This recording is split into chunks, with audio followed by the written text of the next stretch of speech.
Sosok Gubernur Jawa Barat Deddy Mulyadi kerap menjadi sorotan masyarakat. Kali ini Deddy Mulyadi membongkar biaya anggaran media saat zaman Ridwan Kamil dan sekarang. Hal itu lantaran Deddy Mulyadi tidak mau disebut pencitraan karena sering tersorot kamera saat sedang bekerja. Deddy Mulyadi akhirnya membandingkan anggaran untuk media era Ridwan Kamil dan dirinya. Menurutnya, dulu saat Ridwan Kamil masih menjabat, biaya untuk media di Provinsi Jawa Barat mencapai 49 miliar rupiah. Sementara anggaran media ketika Deddy Mulyadi memimpin diturunkan menjadi 3 miliar rupiah saja. Sebagai informasi, sejumlah aksi Deddy Mulyadi ketika resmi menjadi Gubernur Jawa Barat mulai dipertanyakan oleh sejumlah masyarakat. Bahkan banyak yang mempertanyakan gebrakan Deddy Mulyadi hanyalah pencitraan demi mengambil hati masyarakat. Meski begitu, Deddy Mulyadi akhirnya angkat bicara. Ia membantah tegas bahwa gebrakan yang dilakukannya bukan cuma pencitraan semata. Bahkan Deddy Mulyadi belak-belakan membeberkan anggaran alokasi untuk bermedia sosial di Provinsi Jawa Barat yang sudah ia pangkas angkanya sangat banyak. Nah, gimana nih menurut netizen yang terhormat? Silahkan berkomentar ya. Woi warga, ternyata menjadi pemimpin daerah, menjadi gubernur itu memiliki anggaran belanja media. Baru tahu kita kan? Ya, karena inilah fungsinya media, jadi kita tahu. Ternyata belanja media di era kepemimpinan sebelumnya itu di angka 50 miliar. Wow, tapi sekarang sudah dipangkas sama Bapak Aing cuma menjadi 3,1 miliar aja. Dan pasti banyak bertanya dong, kok bisa? Bisalah. Kenapa? Karena Bapak Aing memiliki media sendiri. Jadi kalau menurut gue ya buat apa dia menggunakan media-media lain? Toh media Bapak Aing juga udah cukup besar loh dengan subscriber seperti YouTube. Subscriber di angka 6 juta lebih. Belum Instagram, belum TikTok, belum Facebook. Nah ini yang kalian suka bilang-bilang gubernur YouTuber nih. Ternyata ada manfaatnya. Ada manfaatnya. Benar ada manfaatnya. Bisa memangkas anggaran berbelanja media. Dan anggaran tersebut bisa dialokasikan untuk kepentingan rakyat lainnya. Betul, yang setuju lebih sekali. berguna, yang lebih penting bagi rakyat. Nih, di sini juga bisa nih buat ngejawab. Ada tuh yang komen di yang videonya Bapak Aing yang lagi pembongkaran PKL di Pasteur. Kan ada yang nanya, katanya duitnya kok banyak amat, katanya nggak habis-habis, duit pribadi apa duit negara. Nih, mudah-mudahan video gua lewat ke ibu yang kemarin komen begitu ya. Nih bisa jadi nih kompensasi yang diberikan kepada pedagang PKL yang di daerah Pasteur kemarin itu selain duit pribadi, duit negara juga, yaitu anggaran yang dari berbelanja media. Bisa jadi kan? Bayangkan aja dari 50 miliar dipangkas menjadi cuma 3,1 miliar. Bisa jadi itu digunakan kompensasi untuk penggusuran PKL di daerah Jawa Barat. Nah, walaupun duit pribadi, walaupun duit negara, tapi kan nggak apa-apa. Toh dipakai buat rakyat-rakyat juga. Pokoknya buat kalian yang pengen tahu apa sih berbelanja media itu, udah pantengin aja nih akunnya Net ini ya, yang dari penjelasan si Bapak tuh ada dijelasin berbelanja media itu apa. Kalau gue yang jelasin kepanjangan. Pokoknya intinya berbelanja media itu kita membayar media untuk menginformasikan, memberitakan tentang kinerja kita, tentang bagaimana Provinsi Jawa Barat ini. Dan itu kalau menurut gue lebih rentan ke pencitraan. Ya namanya kita udah membayar media dong dengan harga yang fantastis, ya pasti beritanya bagus-bagus. Nah itu lebih baik udah begini aja tuh.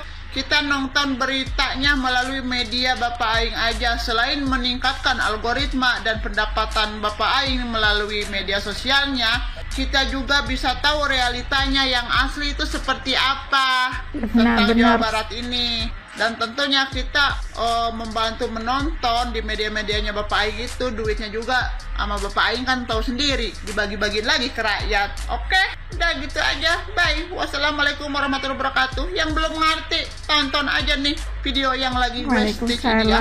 Oke. Ya Mbak ya. Dengan video yang baru saja Efisiensi saya KDM harus tonton ditiru. tadi, menyebutkan bahwa belanja media di Jawa Barat setelah Kang Deddy Mulyadi menjadi gubernur itu turun menjadi 3,sekian miliar. Yang tahun-tahun yang lalu, 3 tahun yang lalu itu dipegang oleh gubernur RK, belanja media itu sampai 50 sekian miliar. Jadi turunnya sangat drastis. Ternyata pemerintah Bedanya 47 miliar kan. Aduh, banyak sekali tuh. Kang Deddy cuma guna 3,1 miliar. kita itu bekerja sama dengan media untuk menyiarkan berita-berita pembangunan yang ada di daerah itu dengan mengalokasikan dana yang begitu besar. Ini agar citra dari pemerintahan daerah itu bisa baik, maka kita harus bekerja sama dengan media tertentu sehingga diberitakan berita-berita yang positif ke masyarakat. Kira-kira semacam itu. Tapi untuk Gubernur Deddy Mulyadi hanya membelanjakan sekitar 3 miliar. Jadi turunnya sangat banyak sekali, sekitar 48 miliar. Ini satu hal yang sangat positif apa yang dilakukan oleh Gubernur Jawa Barat Kang Deddy Mulyadi, bahwa beliau lebih baik bekerja dan bekerja, terserah mau media menyebarkan berita apa saja terhadap dirinya, beliau tidak ambil pusing. Toh beliau sudah bekerja untuk rakyat sebaik mungkin, dan juga beliau sendiri mempunyai media sendiri berupa YouTube, TikTok dan yang lainnya, sehingga ini bisa dipakai sebagai upaya untuk menyebarkan kegiatan-kegiatan yang dilakukan oleh Kang Deddy Mulyadi ke masyarakat. Media yang kita punya ini media yang murah meriah tanpa harus bayar terlalu mahal, cukup kuota saja. Kira-kira semacam itu. Nah, ini satu sikap yang sangat baik dalam rangka efisiensi anggaran, di mana anggaran-anggaran yang tidak penting kita alokasikan dananya itu ke kegiatan-kegiatan yang lebih positif. Jadi betul. Misi dan visi Kang Deddy Mulyadi ini sangat bagus, sangat visioner, dan jelas akan membangun Jawa Barat jauh lebih baik. Meskipun mohon maaf, saya ini orang Jawa Tengah, tapi saya selaku masyarakat dan orang Indonesia selalu mengikuti kegiatan-kegiatan, video-video yang disebarkan Kang Deddy Mulyadi. Menurut saya ini satu pemimpin yang sangat inspiratif, yang perlu ditiru oleh pemimpin-pemimpin yang lain, sehingga ke depan Indonesia itu semakin baik, semakin maju. Tidak usah terlalu banyak teori, tetapi yang penting praktek. Kemudian yang lebih penting lagi adalah jujur, amanah, tidak korupsi. Nah, ini yang kita cari. Begitu sulitnya kita mencari pemimpin yang amanah, bersih, dan anti korupsi. Ini sesuatu yang sulit. Andai pemimpin kita yang dulu-dulu itu tidak korupsi, Indonesia dipastikan sudah maju, sudah kaya raya, rakyatnya sudah makmur, pendapatan per kapitanya sudah tinggi.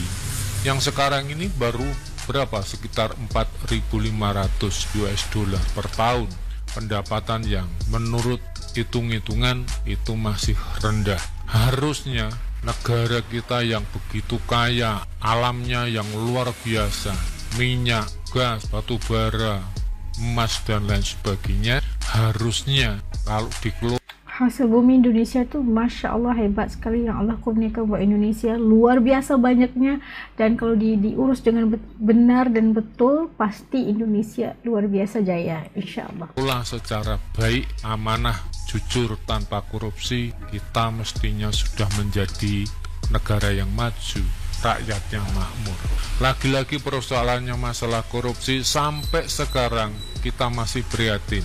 Apa? Pemberantasan korupsi di negeri ini masih boleh dikatakan lambat. dan gagal. Saya juga sangat prihatin satu pernyataan Presiden kita Prabowo yang beberapa waktu yang lalu mengatakan koruptor itu harta kekayaannya wajib dirampas untuk negara. Tetapi ingat bahwa keluarganya, anak istrinya juga punya hak untuk mendapatkan kehidupan yang layak. Kalau dimiskinkan, apakah itu tidak melanggar haknya si anak dan istrinya? Ini secara implisit menyatakan bahwa beliau mulai ragu tentang pemberantasan korupsi di negeri ini. Akan diteruskan atau dibiarkan begini saja? Mulai ragu, padahal rakyat sudah mendukung sepenuhnya agar koruptor harus dimiskinkan, harta kekayaannya harus disita untuk negara. Kok tiba-tiba Presiden menyatakan anaknya itu tidak punya dosa, mengapa harus mendapat dosa warisan dari ayahnya?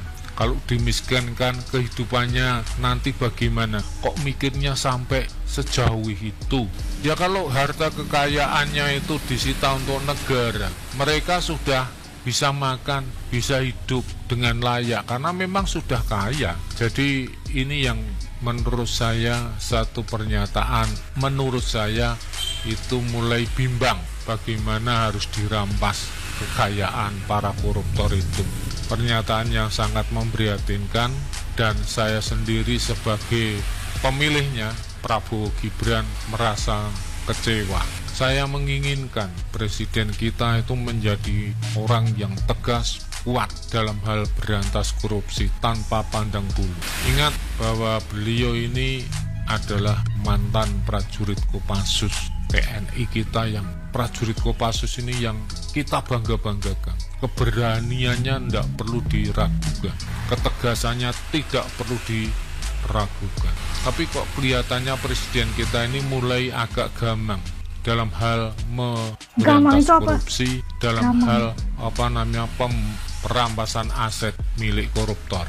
Mudah-mudahan dengan video saya ini beliau kembali tergugah hatinya untuk mengambil sikap, harus membela yang benar, membela sebagian besar rakyat Indonesia yang jumlahnya 280 juta daripada membela hanya ribuan orang yang korupsi.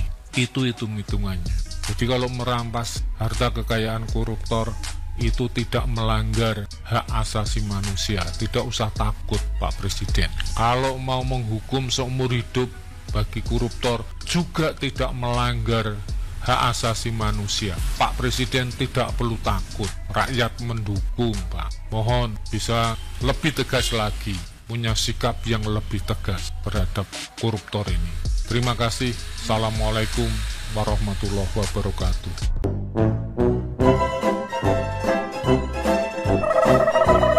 Nah, setelah itu melihat bagaimana pandangan netizen Indonesia, khususnya apabila sosok Gubernur Jawa Barat Kang Deddy Mulyadi yang kerap menjadi sorotan masyarakat, bukan hanya di Jawa Barat tapi masyarakat se-Indonesia gitu.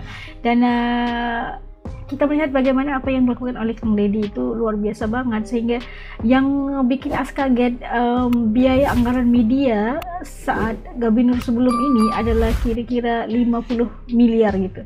Tapi di bawah kepimpinan Kang Deddy disebut yang dikira-kirakan sebagai sebuah pencitraan itu, biaya media cuma sekitar 3,1 miliar saja.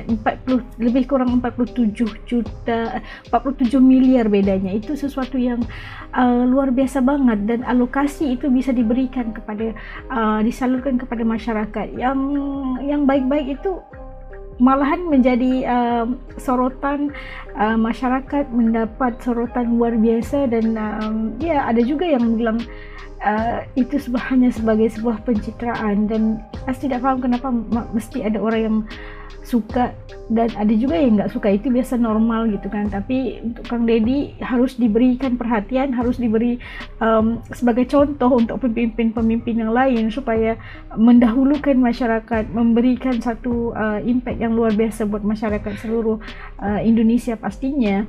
Dan Iya, tidak, ternyata Kang Deddy punya medianya sendiri dan tidak harus menggunakan media luar untuk mewar-warkan atau memberikan informasi tentang apa yang berlaku di Jawa Barat, apakah pembangunan atau apa juga proyek-proyek di Jawa Barat, karena dia menggunakan media sosialnya sendiri sebagai satu medium utama untuk menyalurkan maklumat untuk seluruh Jawa Barat. Bukan hanya seluruh masyarakat Jawa Barat, tapi seluruh Indonesia, malahan AS juga tahu nih apa yang berlaku di Jawa Barat dan apa yang dilakukan oleh Kang Deddy. Luar biasa banget. Ini yang harus kita contohi gitu kan.